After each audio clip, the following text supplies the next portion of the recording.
Voilà, à présent, en maman avertie, nous allons préparer la collation des petits.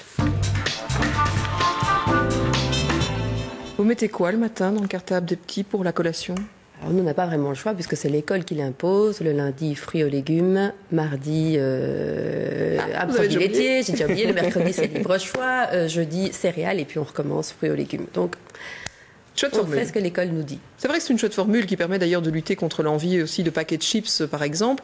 Parce que là, c'est pas facile de résister, surtout quand le petit copain d'à côté en mange tous les jours. Oui, alors il y a d'autres écoles qui pratiquent encore une autre formule, d'après ce que j'ai entendu. Dans certaines écoles, eh bien, les parents participent eux-mêmes à la confection des collations. C'est encore une autre formule qui existe. Oui, tout à fait. C'est vrai que c'est l'exemple qu'on a choisi à Louvain-la-Neuve, dans une école où chaque parent en fait prépare à tour de rôle la collation, mais pour toute la classe et rien qu'avec des produits sains. Voilà, alors juste après la visite, on discutera collation justement avec le médecin, le cuistot de l'équipe.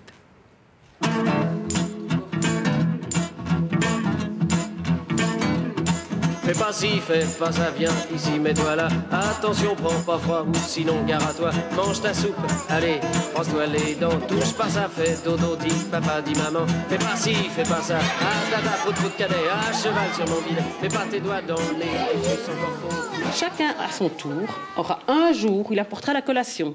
Mais il y aura quelques consignes précises. Il y aura un jour plutôt fruits et légumes, un jour plutôt produits laitiers et un autre jour plutôt céréales et tout ce qui est biscuits ou pâtisserie. C'est quoi ta collation préférée? C'est des biscuits au chocolat. Des tartines au chocolat. Moi, j'aime bien ce qui est pâtisserie et je déteste les bonbons salés.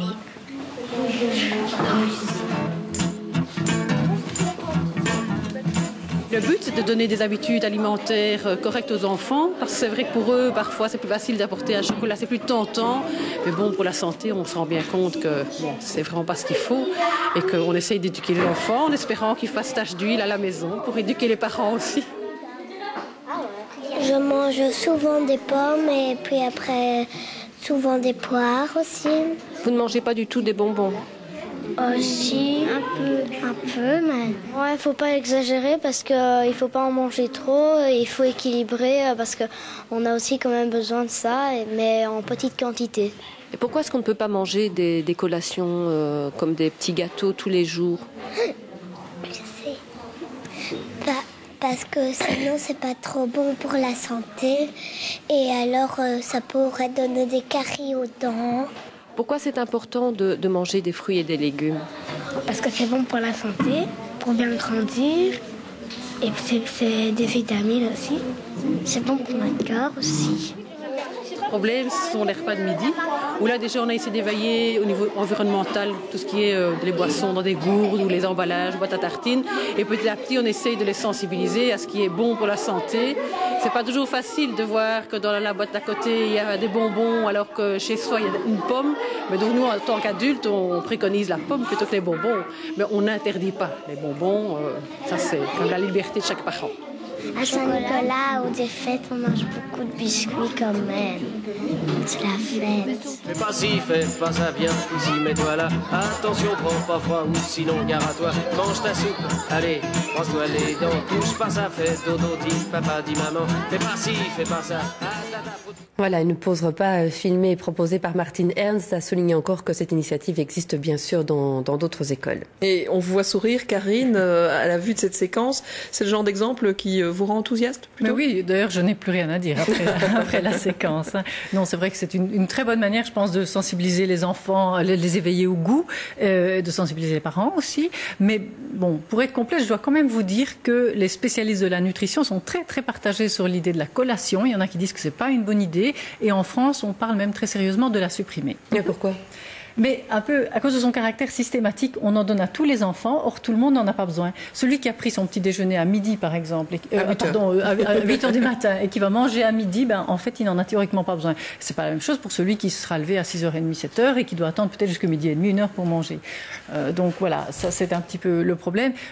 Évidemment, ceux qui ne prennent aucun petit déjeuner, là, c'est beaucoup mieux d'en prendre un, et de prendre un vrai petit déjeuner, hein, parce qu'il y a des biscuits qui portent un nom de petit petit déjeuner, mais c'est pas un vrai petit déjeuner. Oui, le petit déjeuner qui n'est pas souvent très équilibré quand même. Mais non, je suppose que vous connaissez comme moi les tartines généreusement enduites de choco du matin. Alors c'est vrai que là aussi, la publicité dit qu'il y a beaucoup de lait dedans. Bon, moi je crois qu'en produits laitiers c'est un peu court, mais c'est surtout très sucré et très gras.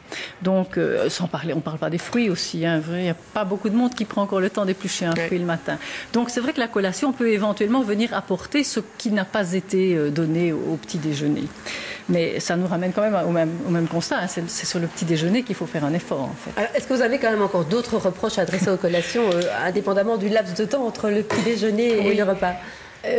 En fait, ce qu'on craint, ce que les spécialistes craignent, c'est que les collations ne soient pas toujours aussi idéales que celles qu'on a vues là dans le reportage. Alors, si c'est pour donner une confiserie grasse et sucrée aux enfants, à ce moment-là, vous perdez tout le bénéfice éventuel de la collation et au contraire, vous venez ajouter des calories vides, c'est-à-dire beaucoup de calories et aucun intérêt nutritionnel au bilan général de la journée. Alors, quand on sait que l'obésité de l'enfant est un problème grandissant, voilà. Et sans parler des dents. Et de la théorie, on va tout de suite passer d'ailleurs à la pratique. Et pour cela, on va faire appel à notre cuistot. Et oui, quelle collation attractive pour nos enfants. Carlo, vous vous êtes penché sur le problème. Attention, elle vous regarde. Hein oui. Karine se méfie de ce que vous avez dans votre faire toutes les chroniques avec le docteur, on ne va pas en sortir. Quelles idées? Mais alors, oui, première chose, c'est que effectivement, il y a souvent un double discours, le discours diététique scientifique et puis le discours gastronomique gustatif. Eh bien, moi, je pense que si on éduque les enfants, les adultes, tout le monde à appréhender toujours une plus grande variété de goûts, eh bien forcément, docteur, notre alimentation sera de plus en plus variée. Et donc on pourra avoir un petit peu de sucre, un petit peu de gras un jour, si tant est que l'on ait plein de choses. Alors on a pris, j'ai toujours mon petit truc thermique là, c'est vachement pratique. Bien. Oui, pratique aussi pour le déjeuner, hein, les sandwichs à l'américain, c'est beaucoup mieux quand c'est un peu à l'abri. Hein. Alors, on peut prendre une banane, bien entendu. Bon, hein, si elle ne s'écrase pas dans le carton. Voilà. Mais quand même un peu mûre la banane, parce que la banane verte c'est vraiment pas bon.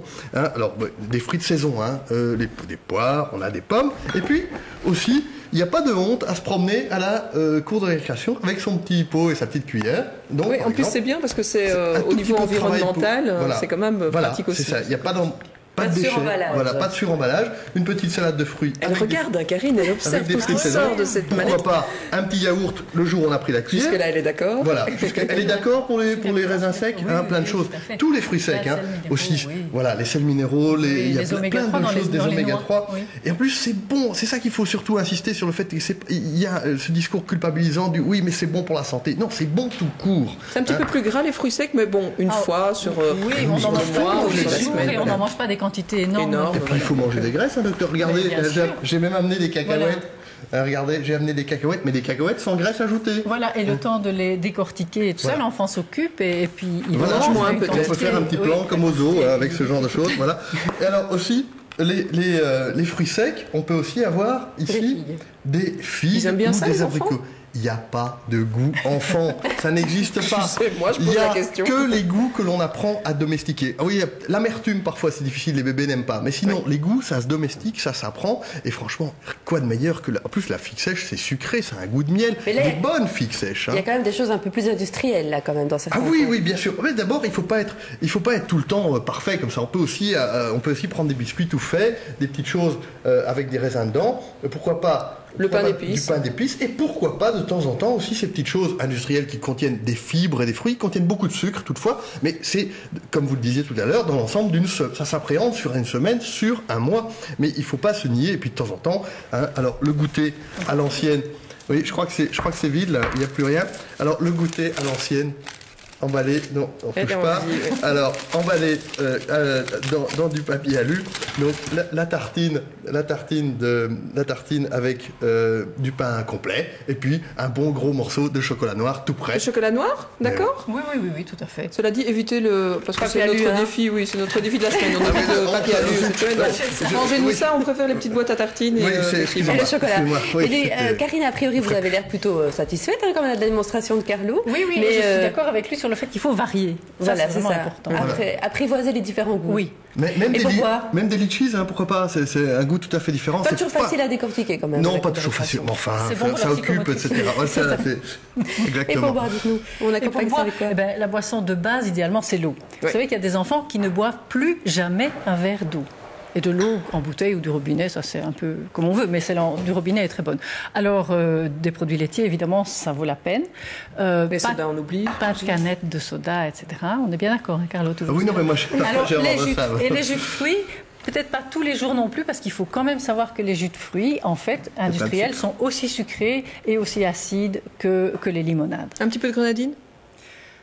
Pourquoi ne pas donner le goût de l'eau? Pourquoi est-ce qu'il faut toujours donner du sucré? Oui. Voilà. Donc, Carlo, moi, je trouve que le sucre doit être à sa place, mais la surabondance de gras sucrés et de gras salés, effectivement, est un espèce de anesthésiant du goût. Donc, si on veut plaider pour la redécouverte, l'appréhension de plein de goûts différents, il faut un peu se réinitialiser par rapport à cette influence du très fort sucré, du très fort salé, parce qu'effectivement, c'est un obstacle à cette découverte vraiment qui est de l'acquis, de culturel, de connaître plein de goûts possibles. Même les goûts, pas pour les enfants. Merci à tous les deux. En tout cas, on va peut-être